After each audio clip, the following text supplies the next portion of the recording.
Good morning students. आज हम political science का जो चैप्टर नंबर 3 स्टार्ट कर रखा हमने समानता यानी कि इक्वेलिटी के उसके लघु क्वेश्चन पढ़ेंगे। इसका जो लघु क्वेश्चन फर्स्ट क्या है, आर्थिक समानता के क्या कारण, यानी कि जो हमारे देश में आर्थिक रूप से असमानताएं फैल रही है उसके क्या क्या कारण।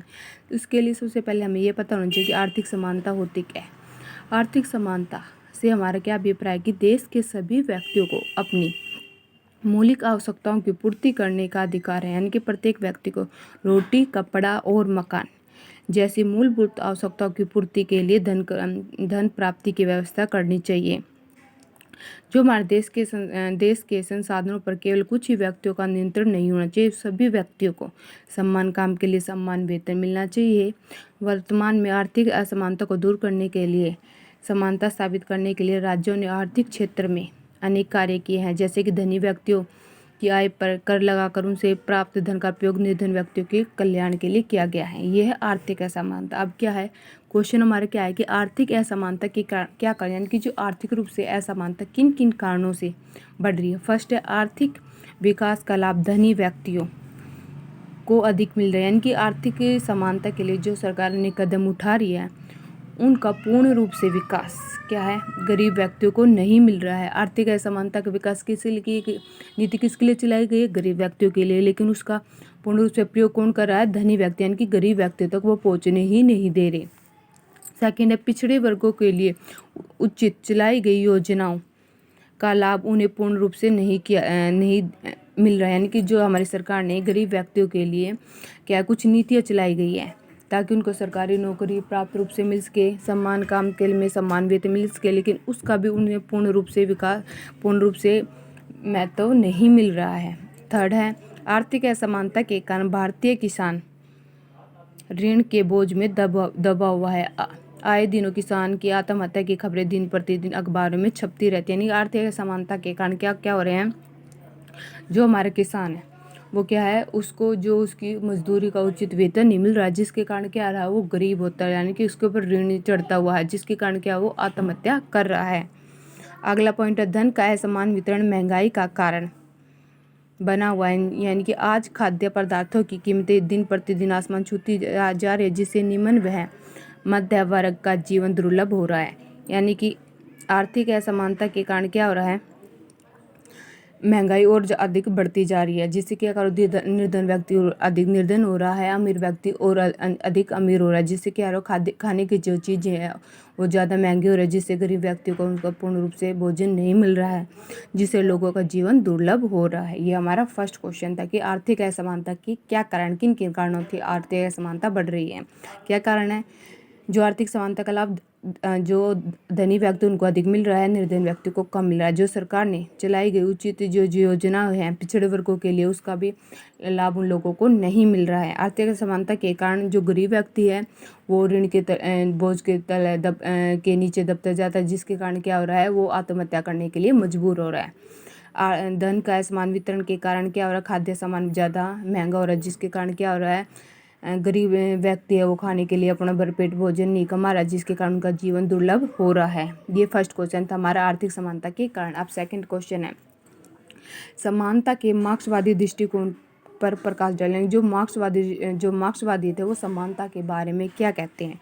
जो मार्क्सवादी थे वो क्या, उनका मानना है कि जो हमारा जो समाज है वो दो वर्गों में बटा हुआ पूरा का पूरा समाज, कौन कौन सा, शोषक और शोषित, यानी कि एक वर्ग शोषक है और दूसरा शोषित है। जो शोषक वर्ग है, जो अमीर व्यक्ति है वो मुट्ठी भर है और वो क्या कर रहे हैं कि पूरे समाज पर अपना आधिपत्य जमाए हुए हैं।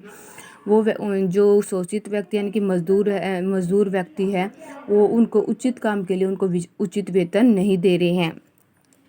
उन जो शोषक वर्ग है यानी कि धनी व्यक्ति है, उनका उत्पादन के साधनों पर स्वामित्व है और मुट्ठी भर पूंजीपति मजदूरों का शोषण करते रहते हैं। इसके अतिरिक्त जब व्यक्तियों को उनकी काम की उचित मजदूरी भी नहीं दे रहे तथा अतिरिक्त मूल्य को पूंजीपतियों द्वारा हड़प लिया जाता है, यानी कि इसके अतिरिक्त जो अलग से मुनाफा हो रहा है, यानी कि एक तो उनको सैलरी दे रही है, लेकिन जो सरकार जो कंपनी है जो डबल मुनाफा कमा रही है उसमें से उन व्यक्तियों को कुछ भी नहीं मिल रहा।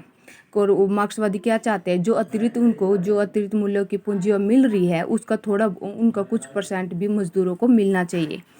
वास्तव में यह अतिरिक्त मूल्य मजदूरों को ही मिलना चाहिए, ये किसका कहना है, मार्क्सवादियों का कहना है, लेकिन वो उनको नहीं मिल रही है क्योंकि आर्थिक संसाधनों पर पूंजीपतियों का वर्चस्व कायम रहता है। इसलिए धीरे धीरे वे देश की राजनीतिक व्यवस्था पर भी अपनी सत्ता स्थापित कर लेते हैं।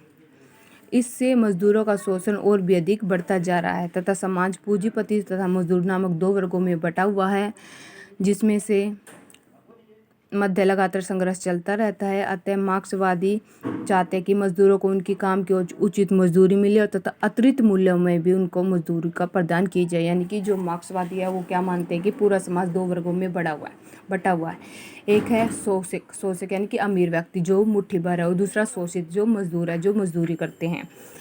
मार्क्सवादी का मानना है कि जो मुट्ठी भर व्यक्ति हैं वो पूरे मजदूरों पर अपना अत्याचार करते रहते हैं, वो उनको काम के लिए उचित मजदूरी भी दे रही, इसकी अतिरिक्त मूल्य है, यानी कि जो अधिक मुनाफा जो कंपनी कमा रही है उसमें भी सरकार जो कंपनी है वो उनको कुछ भी नहीं दे रही है।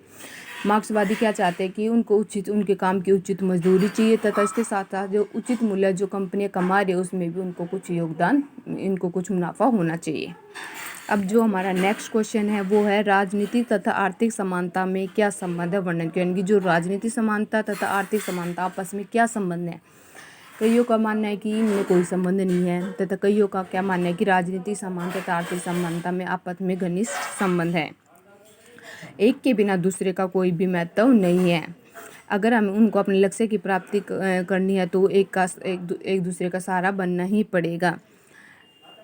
राजनीतिक समानता की स्थापना तभी हो सकती है जब नागरिकों को आर्थिक समानता प्राप्त हो, यानी कि जब तक व्यक्ति को आर्थिक समानता नहीं मिलेगी वो राजनीतिक समानता प्राप्त नहीं कर सकता। आर्थिक समानता से हमारा क्या अभिप्राय है कि सभी नागरिकों को रोजगार प्राप्त हो, उचित काम के लिए उचित वेतन मिले।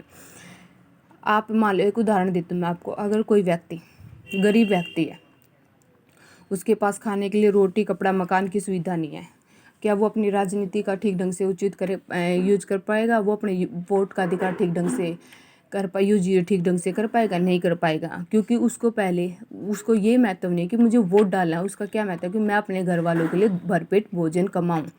इसलिए वो क्या करेगा, कई बार तो क्या करते हैं गरीब व्यक्ति अपने वोट को ही बेच देते हैं, कई बार क्या करते हैं ऐसी स्थिति हो जाती है कि वो वोट डालने ही नहीं जाते। इसलिए जो गरीब व्यक्ति है उसको खाने के लिए भरपेट भोजन नहीं मिलता तो क्या करता है वो राजनीति का उसके लिए कोई भी अर्थ नहीं होगा। राजनीतिक समानता की प्राप्ति के लिए आर्थिक समानता की स्थापना होना अति आवश्यक है। एक भूखा व्यक्ति अपने मतदाता का स्वतंत्रता से प्रयोग जब तक नहीं कर सकता जब तक उसकी मूलभूत आवश्यकताओं की पूर्ति नहीं की जा सके। अतः अंत में हम कह सकते हैं कि आर्थिक समानता का और राजनीतिक समानता एक दूसरे में अत्यधिक घनिष्ठ संबंध और उन्हें एक दूसरे से अलग नहीं किया जा सकता।